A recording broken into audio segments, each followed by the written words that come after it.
Assalamualaikum warahmatullahi wabarakatuh. Alhamdulillahirabbil alamin wa bihi nasta'in wa ala umurid dunya waddin. Assalatu wassalamu ala asrafil anbiya'i wal mursalin sayyidina wa maulana Muhammadin wa ala alihi wa sahbihi ajma'in, amma ba'du.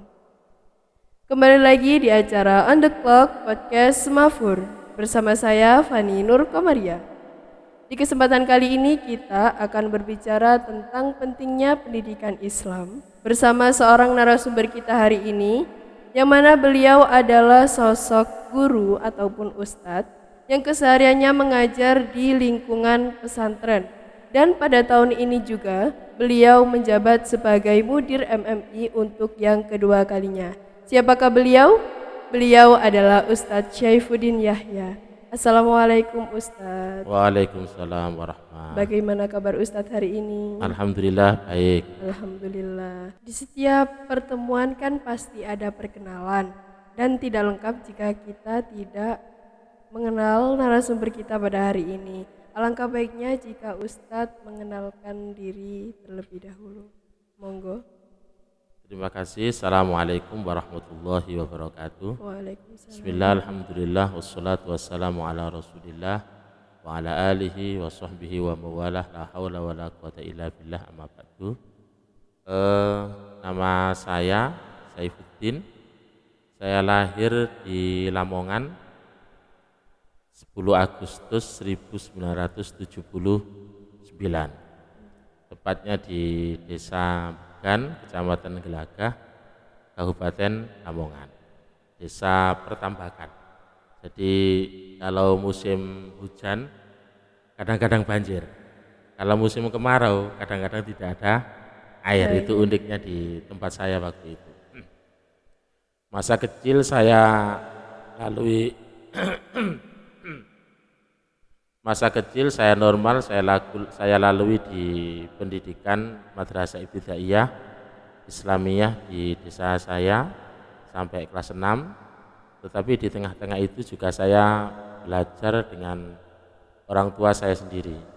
Saya belajar maknani kitab, saya belajar soroh pertama kali itu justru ada di orang tua saya sendiri. Saya masih ingat itu waktu kecil. Saya kalau nggak nulis pego, saya tulis pakai tulisan Latin, itu orang tua saya marah. Memang kebetulan orang tua saya agak keras pendidikannya pada anak-anaknya waktu itu, termasuk saya. Subuh waktu itu saya masih kelas 3, kelas 4 sudah dipaksa harus ikut jamaah dengan orang tua ke masjid. Kalau nggak jamaah itu saya bisa dipukul itu sama orang tua saya. Setelah lulus di MI, memang orang tua saya kebetulan menyiapkan saya untuk mondok. Jadi waktu itu ada ujian EBTA, ada ujian EBTANAS. Teman-teman saya yang ujian EBTANAS waktu itu memang niat ke sekolah negeri. Yang tidak ke sekolah negeri biasanya hanya ujian EBTA saja tanpa ikut ujian EBTANAS. Saya dengan bapak saya waktu itu nggak boleh ikut ujian EBTANAS karena memang disuruh mondok. Pondok yang dipilihkan orang tua saya waktu itu adalah pondok pesantren Mambaus Sholihin Suci Gresik. Agak lumayan jauh dari tempat saya waktu itu. Kenapa orang tua memilihkan saya di Mambaus Sholihin? Karena kebetulan mbak-mbak saya di situ. Saya punya 2 kakak atau mbak itu yang juga mondok di situ. Jadi mungkin motivasinya orang tua supaya kalau nyambangi nggak terlalu ribet, kira-kira seperti itu Mbak Fani. Jadi ya langsung dijadikan satu lah, kira-kira seperti itu. Pertama kali saya masuk tahun 91 kalau nggak salah, waktu itu kelas 1 Sanawiyah di Mambaus Sholihin, Aliyah juga di Mambaus Sholihin. Lulus Aliyah saya tahun 97 dan saya langsung diutus Romo Yai ke sini, Romo Yai Mas Bukin. Waktu itu saya masuk ke sini tanggal 30 Agustus 1997. Jadi jeda hanya 1 bulan, Juli, Agustus saya langsung di sini. Waktu itu saya masih ingat pertama kali datang ke sini itu malam Pak, malam setelah Isya saya datang ke sini.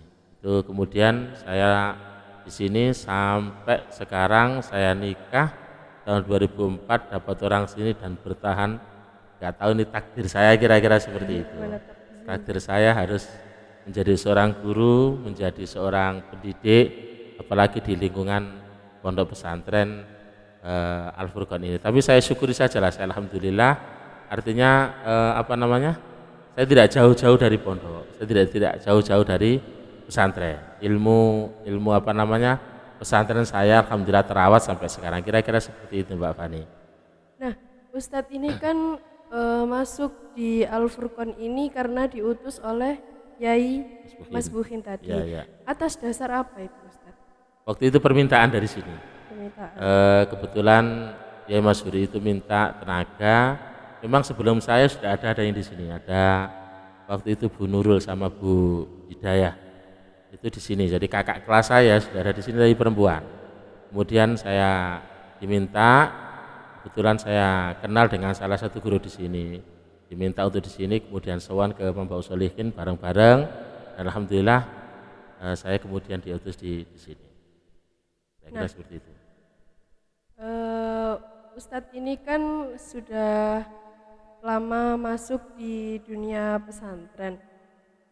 Hal yang menarik menurut Ustadz di pesantren itu apa sih sehingga membuat Ustadz bisa kerasan atau betah di pesantren begitu? Satu, di pesantren itu yang unik adalah tentu komunitas santrinya sendiri itu yang unik. Jadi mereka ini datang dari berbagai tempat, dari berbagai latar belakang, ya, dari berbagai kemampuan. Mereka jadi satu di pesantren dan dipaksa untuk bisa bersosial. Maka saya katakan pesantren itu adalah masyarakat kecil. Mereka kalau bisa bersosial di pesantren dengan baik, bisa menyatu dengan teman-temannya dengan baik, insya Allah nanti di masyarakat juga seperti itu. Terus di pesantren ini dipaksa untuk mandiri. Bagaimana mereka terbiasa antri, mereka kemudian terbiasa mengelola uang. Tidak sama dengan yang di luar. Kalau maunya kiriman, contoh ini saya cerita saya. Saya waktu itu kiriman 20.000, dipaksa bagaimana cukup 1 bulan dan membawa beras sendiri dari rumah. Gitu kan? Bagaimana beras uang 20.000, kadang-kadang juga dikasih orang tua ikan, ya dari rumah itu dipaksa. Gimana caranya nih bertahan sampai 1 bulan? Maka bagaimana kita ini berkreasi mencukup-cukupkan bekal itu selama 1 bulan. Kadang-kadang ya 1 bulan persis itu orang tua nggak datang. Jadi semuanya tanggal 1 gitu ya, sampai tanggal 10 belum datang. Ini nggak tahu ini orang tuanya itu kira-kira nggak punya uang atau kadang-kadang mungkin lupa. Nah kira-kira seperti itu. Nah ini maka santri juga harus belajar sabar. Belajar sabar itu uniknya di pesantren. Dan yang selanjutnya di pesantren ini kajian ilmunya lengkap. Kayak di Al Furqan umpamanya ini ada ilmu umum, ya anak-anak juga dipelajari ilmu umum, tetapi juga tetap ilmu agama ini juga tetap dibekali.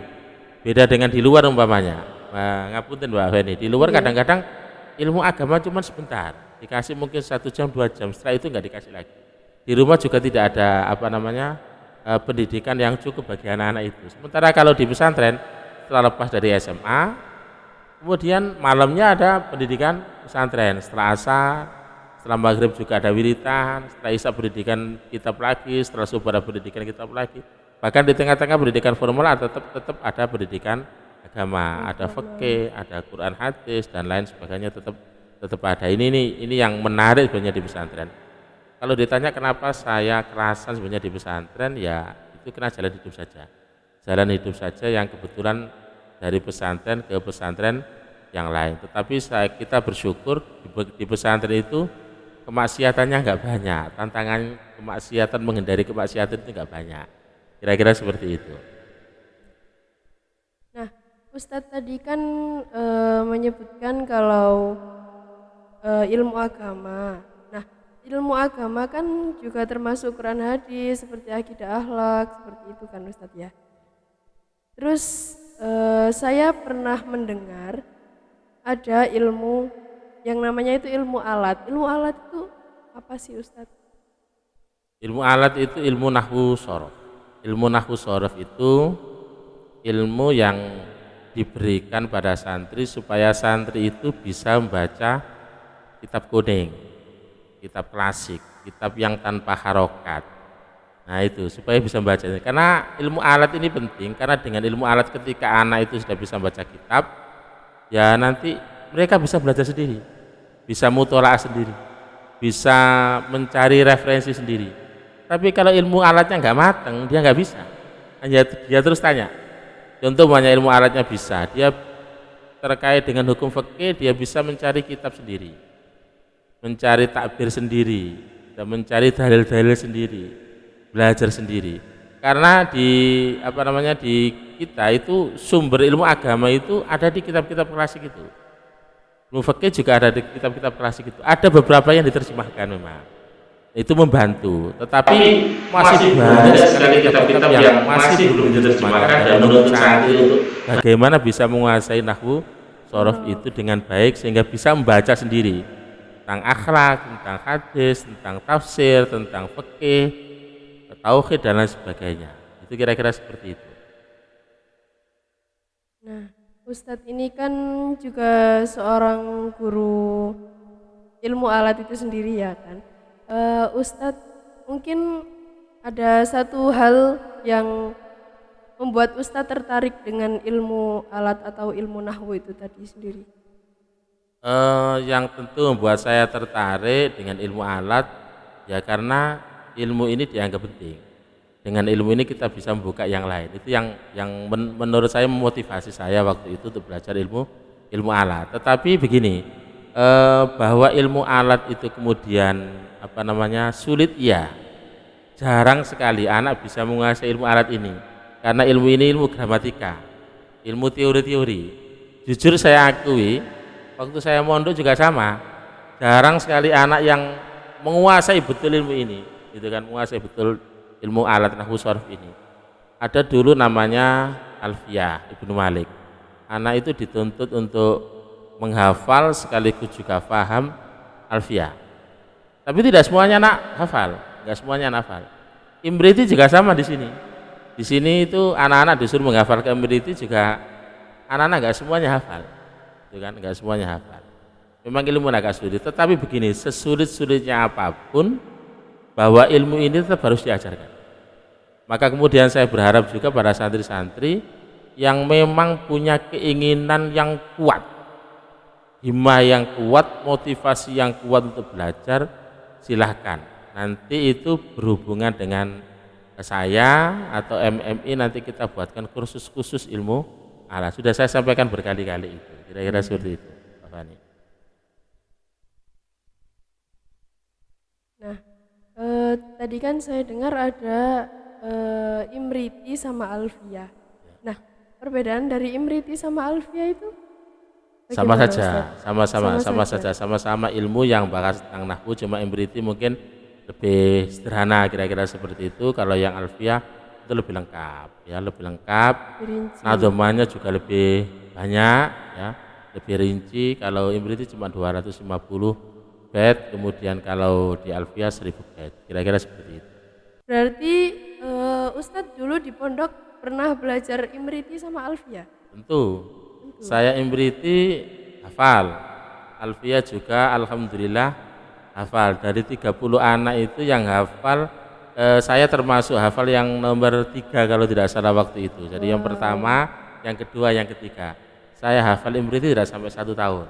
Sudah hafal, hanya karena waktu dijanjani sama bapak saya, kalau kamu hafal Alfiyah, saya berikan sarung BHS. Waktu itu sarung BHS itu bagi saya waktu itu mimpi, itu kan, karena memang sarungnya mahal. Kalau nanti hafal Alfiyah, tak belikan sarung BHS. Karena motivasi itu mungkin salah satunya, akhirnya saya hafal Alfiyah tidak sampai 1 tahun, 1000 bait itu. Itu yang luar biasa. Tapi tantangannya banyak, Mbak Fani. 1 sampai 3 bulan waktu itu saya nggak mendapatkan kiriman dari orang tua sama sekali. Pertama kali kelas 1 aliyah itu orang tua saya 3 bulan tidak pernah datang. Jadi saya waktu itu masih makan di dapur itu ya saya ikut teman-teman. Kadang-kadang saya yang bagian masak, kemudian saya ikut makan. Kira-kira seperti itu. Saya masih ingat betul itu kenangan menghafalkan Alfiyah itu ya. Orang tua nggak datang selama 3 bulan dan kita nggak boleh pulang. Dan tidak sama dengan sekarang yang telepon itu semua orang sudah punya. Dulu nggak ada yang punya telepon, Pak. Nggak ada punya telepon. Itu satu kampung yang punya telepon satu di ujung sendiri. Ya kalau surat itu agak lama, jadi beda. Itu yang kenang-kenangan saya untuk waktu menghafalkan Alfiyah. Itu Pak Fani.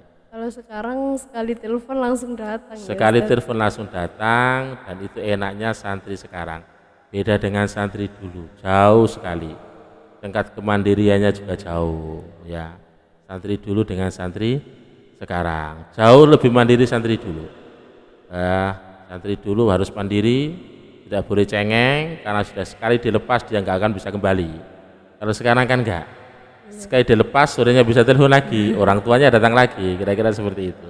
Ini perbedaan santri dulu dengan santri sekarang. Tapi beginilah, santri dulu dengan santri sekarang tetap istimewa dengan mereka yang tidak mondok, ya tetap istimewa dengan mereka yang tidak mondok karena mereka harus berpisah dengan orang tua, harus siap belajar ilmu umum, ilmu agama, harus siap tidak pakai HP, harus siap tidak nonton TV, harus siap tidak pakai sepeda seperti teman-temannya. Itu yang istimewa, tetap santri istimewa daripada yang lain menurut saya ini ya.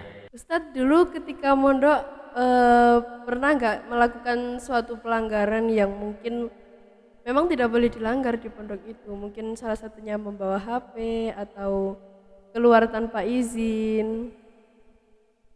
Kalau pelanggaran tentu beberapa kali ya dilanggar Mbak Fani, tetapi ada istilah dulu itu pelanggar syar'i, kira-kira seperti itu ya, pelanggar yang masih ditoleransi, istilahnya dulu itu pelanggaran yang syar'i, kira-kira seperti itu. Jadi ya sesekali kita nonton TV itu di kampung sebelah.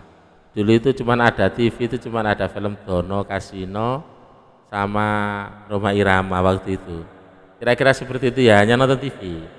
Ya mungkin itu pelanggaran kalau sesekali tidak ngaji ya. Tetapi ketika saya nggak ngaji itu mesti yang saya ingat itu orang tua saya. Kasihan orang tua saya yang sudah berharap kemudian cari uang untuk saya, kemudian saya nggak ada. Motivasi itu yang sering menghantui saya ketika saya itu bolos nggak ngaji. Makanya kemudian kalau nggak ngaji hampir jarang lah ya, ikut mengaji itu hampir jarang sekali. Tapi kalau pelanggaran yang lain mondok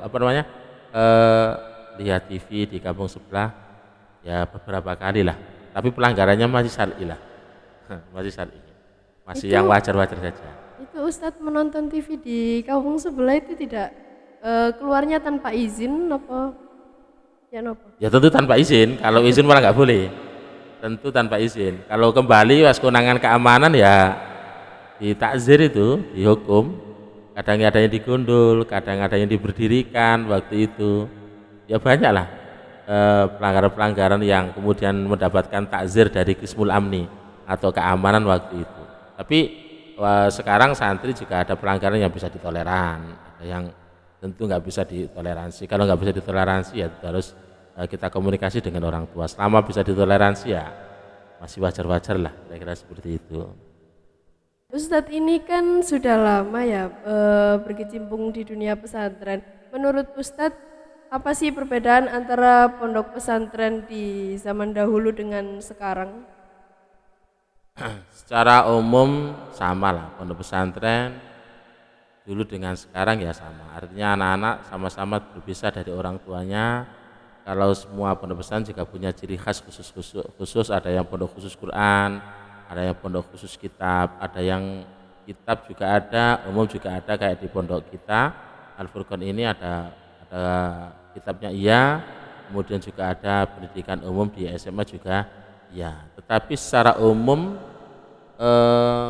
bedanya anak yang mondok dengan dulu sekarang yang berbedanya di anak. Kalau anak dulu lebih mandiri, ya, lebih mandiri daripada anak sekarang. Ya kalau anak dulu itu dia harus bisa mengatasi masalahnya sendiri tanpa harus ngomong sama orang tuanya. Nah sekarang ini enggak, ini anak kadang-kadang dipukul sama gurunya gitu saja, itu orang tuanya sudah tahu. Dulu nggak bisa seperti itu, nggak ada. Bahkan anak dulu ketika dipukul oleh gurunya, saya membekas umpamanya, itu ketika ditanya orang tuanya malah disembunyikan, takut ketahuan orang tuanya. Ini sekarang enggak, malah disampaikan ke orang tuanya. Ini perbedaannya santri dulu dengan santri sekarang. Yang dulu waktu zaman saya dulu itu masih masak sendiri. Ini membutuhkan kreativitas khusus untuk tetap bagaimana bisa aktivitas masak, juga tetap bisa mengikuti pelajaran. Masak sendiri, ya mencuci sendiri tentu. Sekarang ini sudah ada laundry, masaknya nggak pakai, jadi kan. Tapi santri kadang-kadang tetap masih ketinggalan ngaji. Nah dulu nggak ada laundry, masak sendiri, dipaksa dia harus bisa ngaji tepat waktu. Nah kira-kira seperti itu. Ini perbedaannya. Jadi dulu dengan sekarang itu santrinya yang berbeda. Kalau pondoknya secara umum sama saja lah. Santrinya yang berbeda. Kira-kira seperti itu. Kesan apa sih yang Ustadz dapatkan ketika mondok? Kesan yang saya tangkap tentu adalah ketaatan pada guru yang luar biasa. Santri zaman saya dulu, insya Allah bertahan sampai sekarang lah. Dimanapun pesantren cirinya itu. Jadi ketaatan kepada guru, penghormatan kepada guru ini yang tidak saya temukan di luar, kecuali di pesantren. Ini yang harga mahal sebenarnya. Menurut saya harga paling mahal di pesantren itu adalah akhlak santri kepada guru, kepada kiai. Ini yang harus tetap bertahan. Ini yang harga mahal. Ini kesan yang saya dapatkan yang sampai sekarang membekas dalam perasaan saya. Jadi bagaimana guru itu datang anak-anak harus berdiri. Kemudian ketika guru ngajar itu enggak ada satupun anak yang mau bicara. Bahkan tanya saja waktu itu enggak berani itu Pak Fani. Kecuali kalau memang ada disediakan baksul masain, nah itu mereka baru agak lebih bebas. Kalau ditanya di kelas saja itu kalau membutuhkan keberanian. Walaupun hanya sekedar tanya, itu saking takdimnya waktu itu dengan seorang guru. Inilah kesan yang saya tangkap dan saya rasakan sampai sekarang. Itu adalah penghormatan kepada guru, ketaatan kepada guru yang luar biasa, yang saya tidak menemukannya di luar. Andaikan menemukan ya mungkin enggak terlalu banyak, tidak seperti santri. Ya, mudah-mudahan ini nanti terus akan ada kebiasaan ini sampai besok, karena ini harga mahal. Nah, Ustadz ini kan tahun ini kan sudah menjadi mudir MMI untuk yang kedua kalinya. Nah, berarti Ustadz kan sudah mengetahui MMI mulai dari awal tahun berdiri sampai saat ini. Tahun berapa sih MMI itu diberdirikan dan mungkin siapa saja perintisnya? Awal dulu saya masuk itu tahun 97, itu belum ada MMI. Jadi ada KIU, KIW, KIA waktu itu. Jadi Kuliatul Islamiyah Ula, Wusto dan Aliyah waktu itu seperti itu namanya. Kemudian dari ketiganya itu kemudian dijadikan satu Madrasatul Muallimin Al-Islamiyah atau Madrasatul Muallimin Muallimat Al-Islamiyah.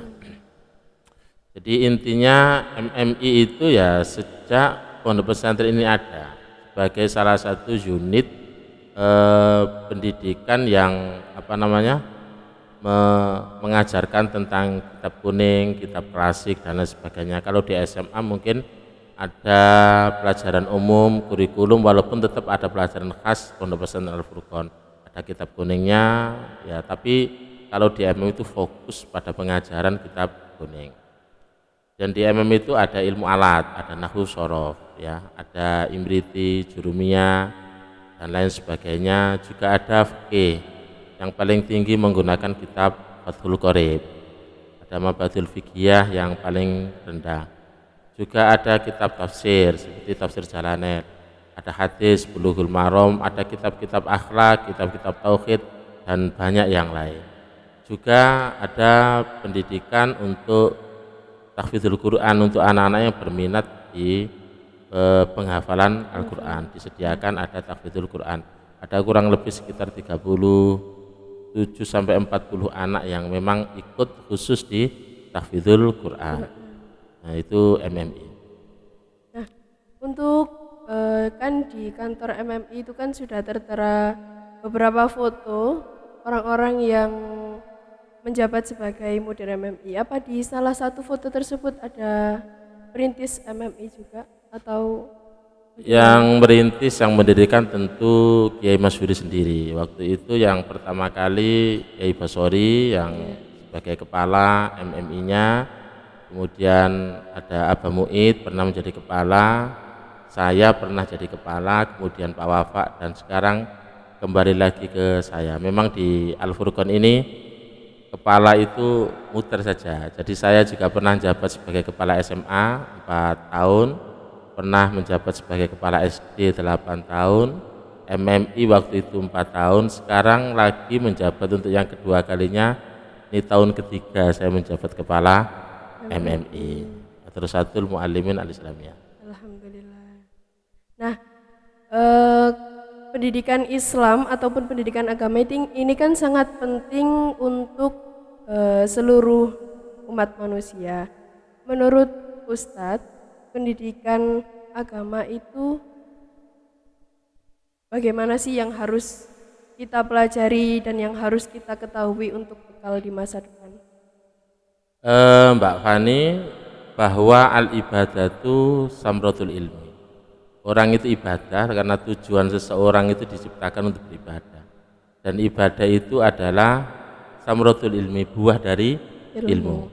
Kita ini sholat, tahu bahwa sholat itu wajib, maka kita sholat.